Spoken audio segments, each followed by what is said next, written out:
Bonjour, moi je m'appelle Souleymane Makadi, je suis le chef de projet parrainage à Secours Islamique France au Mali. Le projet parrainage a démarré il y a juste un an de cela au sein de Secours Islamique France au Mali. Son objectif global, c'est de favoriser l'autonomisation des enfants orphelins au Mali. Et pour cette première année, nous avons 278 enfants parrainés au sein du projet. Pour l'identification des enfants à parrainer, nous travaillons avec les structures de l'État, notamment le service de développement social et les centres d'écoute communautaires, qui nous font parvenir des propositions d'enfants à parrainer. À la réception des propositions de liste avec les structures de l'État, donc les assistants sociaux sont chargés de rencontrer les mamans. Donc cela s'effectue à travers une visite à domicile. La maman est rencontrée chez elle et aussi les enfants proposés pour le parrainage. Au-delà des visites à domicile, nous octroyons des bourses mensuellement. Chaque mois, chaque orphelin a un montant forfaitaire comme bourse et ces bourses sont très capitales pour les mamans car ils les aident à assurer les dépenses quotidiennes de la famille, telles que la prise en charge de la ration alimentaire des enfants, telles que les petites dépenses liées à l'éducation de l'enfant et aussi souvent les dépenses transversales sur la famille comme le loyer de la maison. Ne Maram Cissé ne cɛ banni ni y'a san kelen de ye den 6 de bɛ n bolo 1 furula pour que n ka se ka denmisɛnnin ninnu dépassé sɔrɔ ne tun bɛ fini de ko n ye n débrouillé ka frigo dɔ san n bɛ jinimirew ni jisumaw feere o la pour que n ka se ka denmisɛnnin ninnu ka musakaw sɔrɔ parce que dɛmɛbaga foyi tɛ n na. Ne cɛ banni ne ye gɛlɛya caman sɔrɔ an bɛ location de la so saraw ni denmisɛnninw ka musakaw a bɛɛ de sirilen bɛ ne yɛrɛ la. Ne bɛ n débrouillé ka fini de ko ka denmisɛnninw ka musakaw b'o la école saraw b'o la so saraw b'o la donc ne kɔni dɛmɛba foyi tɛ n na n bɛ fɛ ka n débrouiller. ko denmisɛnnin ninnu ko n ka furu siri denmisɛnnin ninnu somɔgɔw ma ko parce que k'o bɛ denmisɛnnin ninnu yɛrɛ kungo nɔgɔya wa u b'o de la an ka dugu la ni i cɛ fatura i cɛ somɔgɔw de b'i n'i ta diyagoya a diyara i ye o i bɛna taa de a ma diya i ye o i bɛna taa de. Kabini n cɛ fatura n ma furu wɛrɛ sɔrɔ ka sabu kɛ dépassé ko ye denmisɛnnin ka ca n bolo ni mun ɲɛ mɔgɔ min kan bɔ nɔfɛ wa ka sabu kɛ denmisɛnnin ninnu ka musaka ye. An ni sefu bolo donnen ɲɔgɔn bolo tiɲɛna a kɛra nafa caman ye ne ma. N ka denmisɛnninw bɛ taa kalanyɔrɔ la u musaka misɛnninw u ye wari min di yan ɲinan kɔni ma gɛlɛya foyi sɔrɔ u ka kalanko la. N'u dɔ don école la sefu ninnu de y'a wari di yan n y'o wari sara n taara finiw san ka di denmisɛnnin ninnu ma.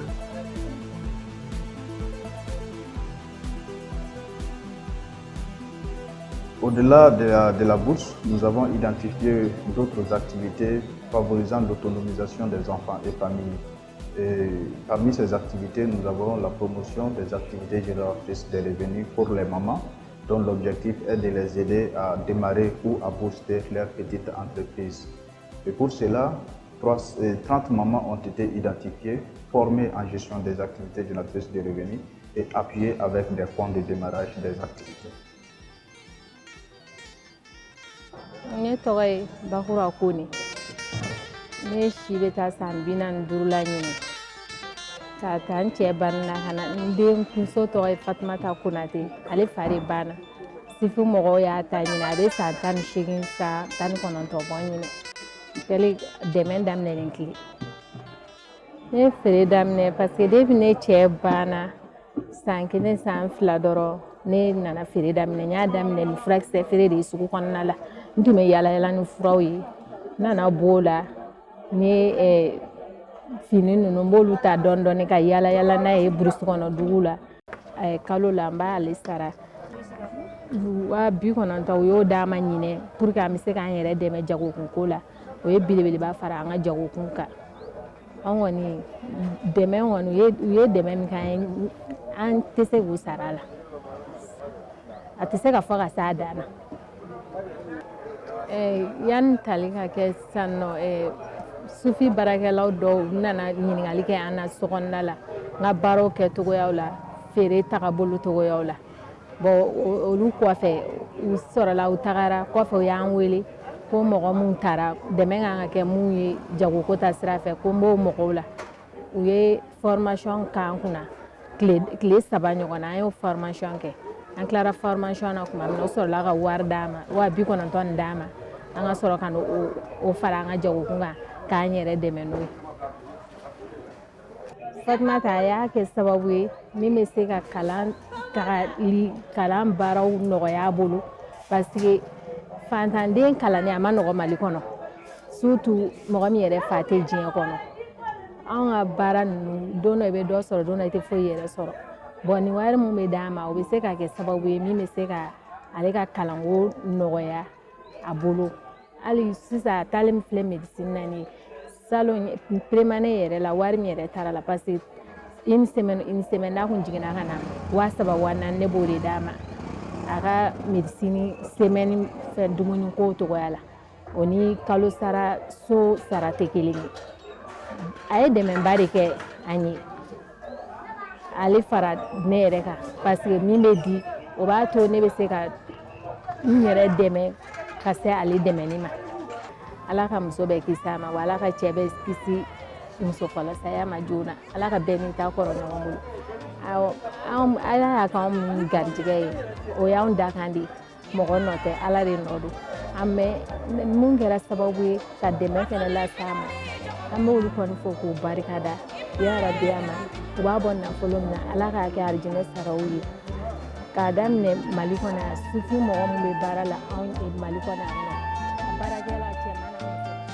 Au-delà des activités génératrices de revenus, une autre activité favorisant l'autonomisation des jeunes est l'insertion professionnelle.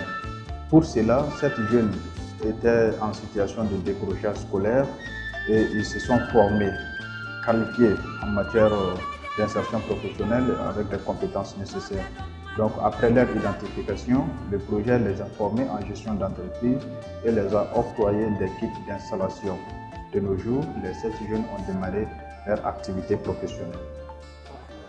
Ne tɔgɔ Ousmane Konate. Ne ye san 23 ye. N bɔra n kun bɛ école la.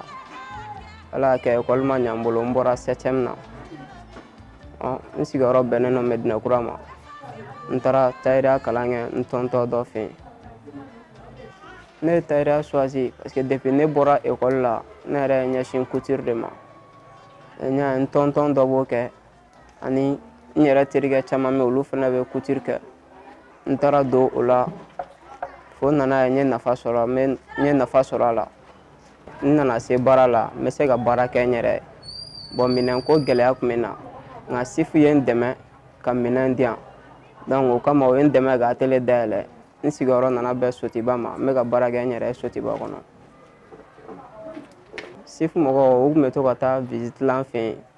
U bɛ taa kuma ɲɔgɔnya u b'an ɲininka an hakilinaw la. Bon ne hakilina kun ye ne bɛ se baara la baarakɛminɛnko tun bɛ n na. Donc n y'olu ɲɛf'u ɲɛna o kɛra sababu ye o b'a sɔrɔ u yɛrɛ kun kɛlen don ka sélection dɔw kɛ. Bon formation kɔnɔna la an ye fɛn caman ye i n'a fɔ gestion d'entreprise, matière première ani yani entreprise yɛrɛ ka dayɛlɛ i kan ka tɛmɛ yɔrɔ minnu ni yɔrɔ minnu fɛ. Ani n'i ye mɔgɔ ta i kan k'o sara kan ka jigin mun kɔrɔ ani sara man ka tɛmɛ mun kan. An mɔgɔ minnu sélectionnera n'an yera sifu ka dɛmɛ la. Donc u y'an wele k'a fɔ an ye k'an ka yɔrɔ ɲini ko minɛnw bɛna d'an ma yaasa an bɛ se ka baara k'an yɛrɛ ye cogo min. Bon ne kɔni ye yɔrɔ ɲini ne nana yɔrɔ sɔrɔ Sotiba de. Bon o kɔfɛ u ye an dɛmɛ u ye wariw d'an ma an k'an ka yɔrɔw labɛn ka tila ka an ka loyer u b'o sara an ye san 1 kɔnɔ.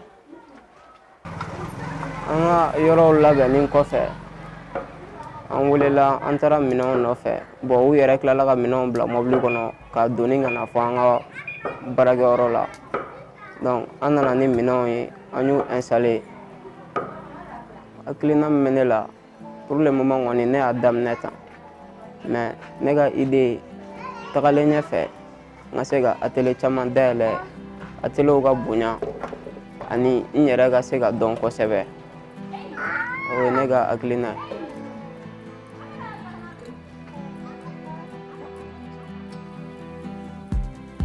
Une autre activité de l'insertion professionnelle est la formation professionnelle.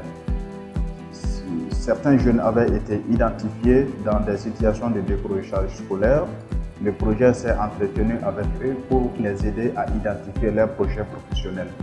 Étant connus, les jeunes ont été inscrits dans les centres de formation professionnelle et ils ont déjà commencé leur apprentissage professionnel. 8 jeunes ont été concernés par cet appui. Ne tɔgɔ Aïchata Sumunu, ne ye san 17 ye, ne donna Sifu ka dɛmɛ na n san 4. Ne ye formation ta parce que a ka di ne yɛrɛ de. Hali ni jama cayara ne bamuso bolo ne bɛ dɔ minɛ k'u kunkolo la. N kɔni kabini n nana n bɛ k'a faamuya kunun yɛrɛ n ye kunkolo dilan. Formation caman na an bɛ fɛn caman ye, an bɛ nati di. An bɛ goro yɛrɛni kɛ, an bɛ monte kɛ, an bɛ sirili kɛ, an bɛ kunkoloko fɛnɛ kɛ.